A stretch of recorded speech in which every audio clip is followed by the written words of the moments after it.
I've been thinking about something lately. Not because I suddenly figure something out.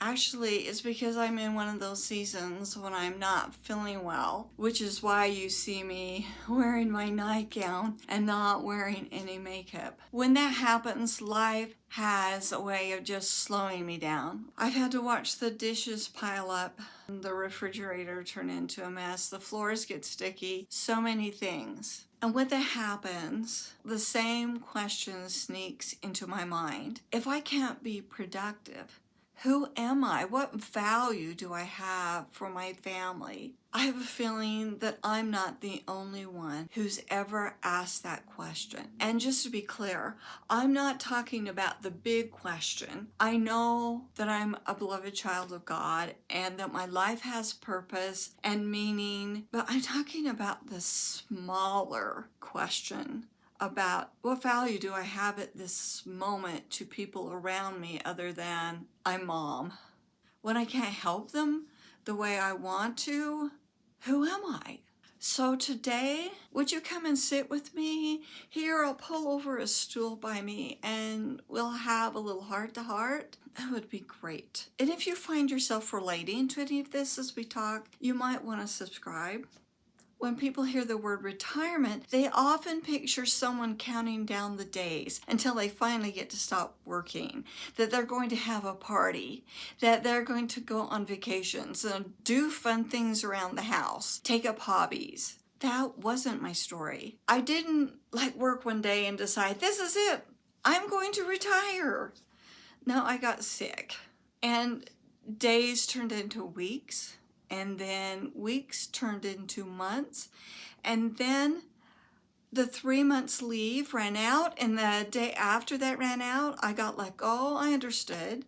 But I thought I'll get better and I'll be able to go back to work maybe at another job. But that didn't happen. And I had resisted signing up for Social Security because that felt like a surrender. We needed it because we had been living off of my 401k savings that whole time, and that was running out. So I needed to take the Social Security, but that just felt like I was giving up. But finally, I had to realize something that I just didn't want to face. This wasn't temporary anymore. My health had been changed. It made me unreliable, and I had to realize this is my life. Looking back, I realized that I wasn't grieving the job. I was grieving the future that I thought I was going to have. What's interesting to me is that I don't actually miss the old job as much as I thought I would.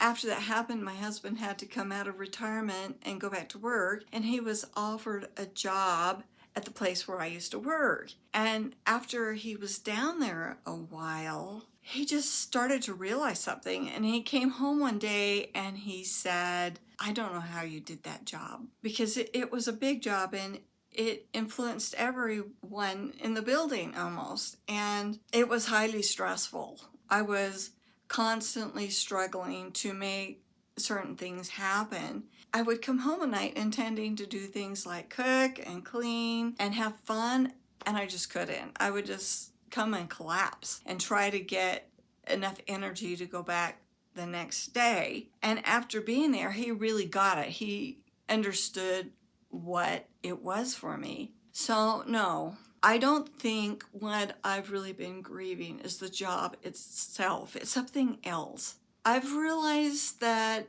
every time I've gone through one of these crashes, it almost feels like I'm being laid off from my own life. That might sound like a strange way to describe it, but it's the best way I know how. So my life, my work used to happen in an office, but now in many ways, my work here happens at home, keeping the house going, cooking meals, decorating for the seasons because I really enjoy that. Taking care of everyday life and my family, those things matter to me. They give my days purpose. They make me feel productive. That they make me feel like I'm somebody.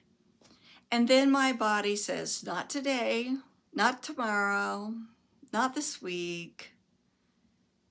not this month, but the dishes don't stop. The laundry doesn't stop. The floor doesn't stop needing to be cleaned. I don't need to stop taking care of myself. Life doesn't pause until I feel better. Everything just simply waits for me, and the problems grow and grow and grow, and everybody else is living their life. They're going to work, they're going to school, they're doing things, and so there's naturally an assumption that I'll do it, and they're used to me doing it. If you've ever stood in your kitchen and looked around and thought, I know exactly what needs to be done, but I can't do it today, then you probably know what I'm talking about. It's a strange kind of grief. Nothing dramatic happens.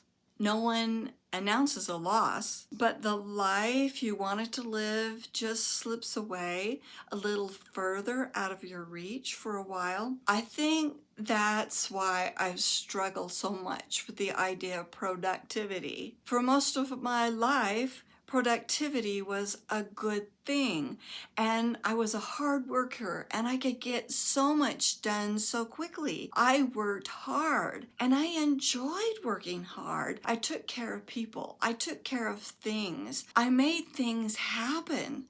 I got things done, and there wasn't anything wrong with that.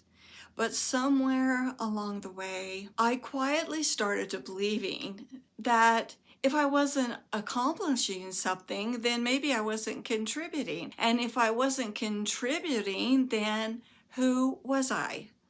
Maybe you felt that too. Maybe your circumstances are completely different than mine. Maybe you're retired.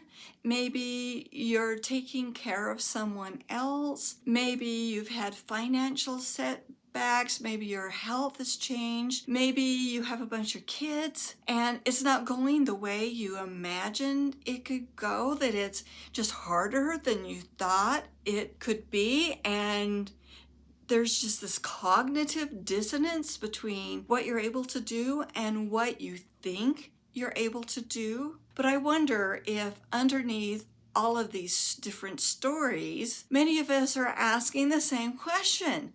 Well, who am I now? One thing retirement has taught me is that life has seasons that we never would have chosen. Some of these seasons are beautiful and exciting and wonderful, and some of them are incredibly difficult.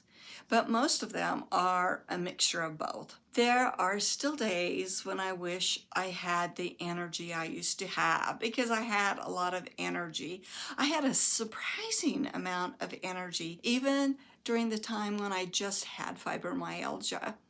But now I stop and think, oh, I wish I could do more. There are still days when I really miss the financial security we had when I was working, the vacations, the ability to buy what I wanted, to save, to not be a leech for my savings. I wish that downsizing would be as easy for me as it is for some other people. I wish that we could downsize. I think about it a lot, maybe too much. Wishing that we could have a smaller place that would be really easy for me to take care of, that had just a little bit of yard. But that's just not possible right now. Our kids need us. The cost of housing is just too high here. We're here for our grandkids. Maybe there'll become a time when we're not as needed that way, but I'm really happy to be here, and I feel very blessed to know them the way that we know them. And maybe things will change and our kids will be able to get their own place. I know that they want to. Even if we could downsize and we could sell the house, which needs a lot of work before we could even put it for sale, where would we go? Where would we go? Things are really expensive. Life isn't always simple, even for people like me who aspire to live a simple life. But here's what I'm slowly learning, very slowly. My worth isn't measured by how many items I tick off my list. It's not measured by how clean my house is. It's not measured by how much money I make. It's not measured by whether I had a productive week or an unproductive one. It's not measured by if I'm able to get my makeup on. It's so easy to say that, but it's much harder to really believe it, and I'm still learning it. Some days I believe it more than others. You know, when you're younger, people often ask, "What do you do?" And for years, a lot of us answer with a job title. But eventually, life has a way of taking those titles away. Sometimes it is through retirement. Sometimes it is through illness. Sometimes it's because we have to move. There's so many reasons that the titles that we hold on to so tightly disappear. So maybe, just maybe, that's when we finally have the opportunity to discover that we were always more than a title. We were always more than a paycheck. We were always more than productivity. Maybe our circumstances changed, but our value, our true value, never did. I'd really love to hear from you. Have you ever gone through a season where life changed so much that you found yourself wondering, what value do I have? Who am I now? You don't have to tell your whole story if you don't want to, but I have to tell you that when you share, it helps me, certainly, and it helps our community. We'd love to hear what you learned along the way. Maybe these conversations make us all feel a little less alone. So I hope you'll realize that there's always room for you here with me for these kind of conversations. Take care of yourselves, and I'll see you next time. Bye.